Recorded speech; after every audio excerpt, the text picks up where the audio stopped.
சுறுசுறு செய்திகளுடன் உங்கள் தமிழ் நியூஸ். வணக்கம். தமிழ் நியூஸின் இன்றைய செய்திகள்.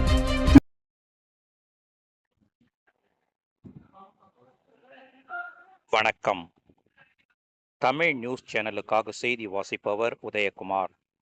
திருத்தணியில் தென்னிந்திய செங்குந்த மகாஜனம் சங்கம் சார்பில் வென்று காட்டுவோம் உயர்கல்விக்கான மாபெரும் கல்வி மற்றும் வேலைவாய்ப்பு வழிகாட்டுதல் கருத்தரங்கம் நூற்றுக்கணக்கான மாணவர்கள் பங்கேற்றனர். திருவள்ளூர் மாவட்டம் திருத்தணி நகரம் செங்குந்தர் தனியார் திருமண மண்டபத்தில் தென்னிந்திய செங்குந்தர் மகாஜனம் சங்கம் சார்பில் வென்று காட்டுவோம் மாபெரும் கல்வி மற்றும் வேலைவாய்ப்பு மற்றும் கருத்தரங்கம் நிகழ்ச்சி புலவர் தட்சிணாமூர்த்தி செங்குந்தர் உறுதிமொழியுடன் துவக்கப்பட்டது. இந்நிகழ்ச்சியில் தென்னிந்திய செங்குந்த மகாஜன சங்கத்தின் திருவள்ளூர் மாவட்ட தலைவர் தியாகராஜன் தலைமை தாங்கினார். இச்சங்கத்தின் திருவள்ளூர் மாவட்ட செயலாளர் சுப்பிரமணி முன்னிலை வகித்தார். இச்சங்கத்தின் மாவட்ட பொருளாளர் உமாபதி அனைவரையும் வரவேற்றார். இந்த கல்வி மற்றும் வேலைவாய்ப்பு வழிகாட்டுதல் கருத்தரங்கில் ஓய்வு பெற்ற வேலைவாய்ப்பு துறை இணை இயக்குனர் சங்கரன் கலந்து கொண்டு அறிமுக உரையாற்றினார்.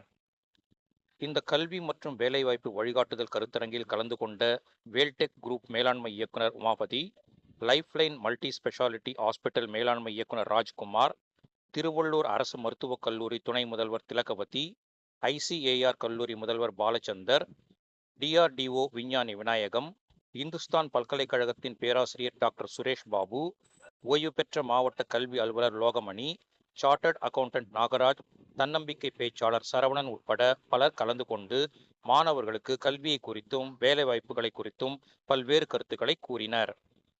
நிகழ்ச்சிக்கான ஒருங்கிணைப்புகளை மணி சீனிவாசன், ராமலிங்கம், கேசவன், மாணிக்கம் குமார் செய்தனர்.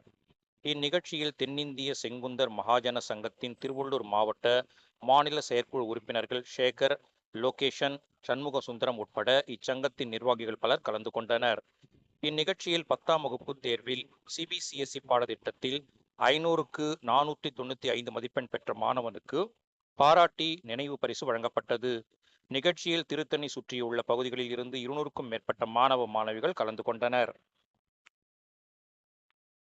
அதெல்லாம் டேக்கிள் பண்ணணும்னா ஜஸ்ட் காம்படிட்டிவ் மைண்டோட நம்ம யோசிச்சா எல்லா ஆன்சர்ஸுமே ஈஸியாக பண்ணலாம். ஃபர்ஸ்ட் கன்சிஸ்டன்சி இருக்கணும். ஒரு நாள் படிச்சுட்டு விட்டோம்னா கண்டிப்பாக அடுத்த நாள் மறந்துடும். அதை திருப்பி ரெப்படேட்டிவ்னஸ் இருந்தால் தான் ஹார்ட் ஒர்க் மட்டும் இருந்தால் போதும், அது ஸ்மார்ட் ஒர்க்கும் இருக்கணும். அண்ட் ஃபர்ஸ்ட் அது மட்டும் இல்லாமல் ப்ராப்பராக கைடன்ஸ் இருக்கணும். டீச்சர்ஸ் கிட்ட எந்த டவுட் இருந்தாலும் ப்ராப்பராக சால்வ் பண்ணிக்கலாம். ஏதாவது டவுட்டோட எக்ஸாம் பண்ணணும்னா அந்த கொஸ்டின் வந்துச்சுன்னா ஐடியா இல்லாமல் மார்க்ஸ் தான் லூஸ் ஆகும். ஸோ நார்மலாக படித்து கன்சிஸ்டன்சி இருந்தால் மார்க் நார்மலாக இருக்கும். தேங்க்யூ. அதனுடைய ஹையஸ்ட் ரேட் ஆஃப் காருடைய விலை வந்து 211 கோடி வரைக்கும் விலை இருக்குது. சரிங்க சார், ரோல்ஸ் ராய்ஸ் காரை பற்றி ஏன் நம்ம தெரிஞ்சுன்னு கேட்டிங்கன்னா, அந்த ரோல்ஸ் ராய்ஸ் காரில் ஒரு கோடு போட்டிருப்பாங்க. காரை பாடியில் ஒரு கோடு போட்டிருப்பாங்க. அந்த கோடு போடுறது பார்த்தீங்கன்னா உலகத்திலேயே ஒரே ஒரு ஆள் தான் கையில் கோடு போடுறாரு. உலகத்திலேயே ஒரே ஆள். மிஷின் கோடு போடலை, எதுவுமே போடல, ஒரு மனுஷன் போடுறாரு. அவர் பேர் வந்து மார்க் கோட் அப்படின்ற ஒருத்தர். ரோல்ஸ் ராய்ஸ் கார் வந்து இங்கிலாந்துலேருந்து மேனுஃபேக்சர் ஆகிற கம்பெனி. ஸோ மார்க்ஸ் கோட் தான் ஒரே ஒரு ஆள், உலகம் முழுக்க ஒரே ஒரு ஆள், அவர் ஒருத்தர் தான் இருக்காரு அதில் கோடு போடுறது. அவருக்கு சம்பளம் என்ன தெரியுங்களா? அவர் ஆக்சுவலி சாதாரணமாக ஒரு சைன் போர்ட் பெயிண்டர், ஒரு நார்மலாக பெயிண்ட் அடிச்சுட்டு இருந்தார். ஸோ ரோல்ஸ் ராய்ஸ் காரில் ஒரு எலிவேஷன் கொடுக்கணும்னு சொல்லிட்டு அந்த கம்பெனி முயற்சி எடுத்தாங்க. அப்போ என்ன பண்ணாங்க, இந்த மாதிரி ஒரு எலிவேஷனில் என்ன பண்ணலாம்னு ஒரு பார்டர் லைன் நம்ம போட்டால் அந்த காரோட லுக்கை எலிவேட் பண்ணி காட்ட முடியுமா அப்படின்னு நினச்சாங்க. அப்படி இருக்கும்போது இவர் அப்ரோச் பண்ணாங்க. அவருடைய துறையில் அவர் சிறந்து விளங்குறதுனால அவருடைய சம்பளம் நீங்கள் பார்த்தீங்கன்னா இந்திய ரூபாய் மதிப்பில் கிட்டத்தட்ட 2 கோடி ரூபா வருஷத்துக்கு அவருக்கு வந்து அந்த பெயிண்ட் கோடு போடுற வேலைக்கு மட்டும் அவருக்கு கிடைக்குது. ஸோ இதுலேருந்து நம்ம என்ன தெரிஞ்சுக்கணும்னா, எல்லாருக்கும் எல்லா வாய்ப்பும் இருக்குங்க. ஆனால் என்ன பண்ணணும்னா, நம்ம அதில் எப்படி சக்ஸஸ்ஃபுல்லாக இருக்கணும். நீங்கள் பிஏ படித்தாலும் அதில் நீங்கள் ஃபஸ்ட் இருந்தீங்கன்னா உங்களுக்கு வேலை கிடைக்கும். நீங்கள் பிகாம் படித்தாலும் வேலை கிடைக்கும். நீங்கள் சயின்ஸ் படித்தாலும் வேலை கிடைக்கும். எல்லாத்துக்குமே வேலை கிடைக்கும். வேலை கிடைக்கலன்னா வேலையை உருவாக்க முடியும் நம்மளால. ஆனால் என்ன பிரச்சனைனா, நமக்கு ஃபஸ்ட்டு பாயிண்ட்டு கோல் இல்லைங்க. உங்களுக்கு என்ன கோல்னு கேட்டால் 10th முடிச்ச பையனுக்கு தெரியாது, 12th முடிச்ச பையனுக்கும் தெரியாது. ஈவன் டிகிரி முடிச்சுட்டு இன்ஜினியரிங் முடிச்சிருக்காங்க, இல்லை சயின்ஸ் ஸ்ட்ரீமில் வந்திருக்காங்க, இல்லை ஆர்ட்ஸ் ஸ்ட்ரீமில் வந்திருக்காங்க, அவங்களுக்குமே கோல் என்னன்னு தெரியல. நிறைய நேரங்களில் என்கிட்ட எங்களுடைய ஆஃபீஸ்க்கு இன்டர்வியூ நிறைய பேர் வருவாங்க. பிகாம் படிச்சு வருவாங்க, எம்பிஏ படிச்சு வருவாங்க, எம்காம் படிச்சு வருவாங்க, ஈவன் சிஏ முடிச்சுட்டு கூட நாங்கள் கேண்டிடேட். ஸோ நீங்கள் பார்த்தீங்கன்னா அவங்க வந்து வருவாங்க. வரும்போது என்ன பிரச்சனை அப்படின்னு அனலைஸ் பண்ணது பார்த்தோம்னா, வாட் இஸ் யுவர் கோல் கேட்டால் அவங்களுக்கு தெரியாது.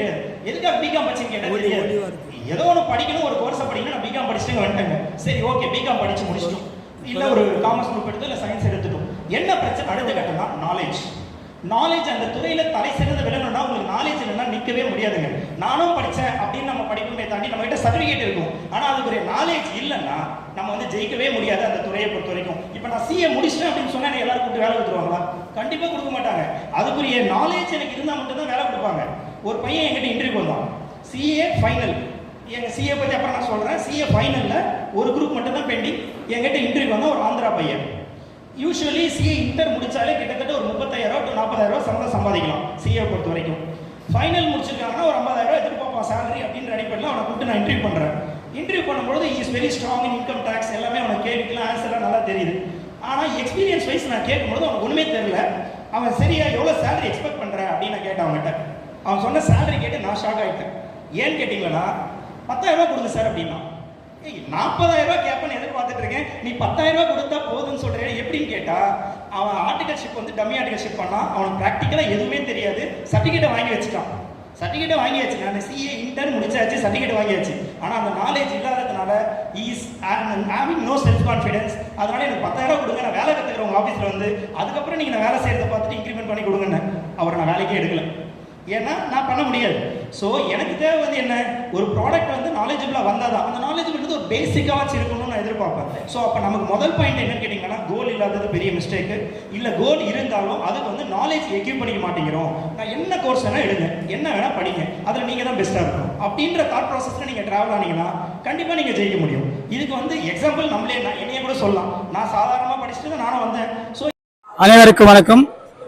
இன்று நாம் திருத்தணியில செங்குந்தர் திருமண மண்டபத்தில் 10ஆம் வகுப்பு மற்றும் 12ஆம் வகுப்பு படித்து உயர்கல்வி செய்வதற்கான மாணவர்களுக்கான கல்வி வழிகாட்டு கருத்தரங்கு நிகழ்ச்சி நடைபெற்றது. இந்நிகழ்ச்சியில் 200க்கும் மேற்பட்ட மாணவ மாணவிகள் கலந்து கொண்டு பல்வேறு கருத்துரை பெற்றனர். இந்த கருத்தரங்கில் கலந்து கொண்டு கல்வியாளர்கள் பல்வேறு கருத்துரை கூறினர். அந்த நிகழ்ச்சி தான் நாம் காண்டு கொண்டிருக்கிறோம்.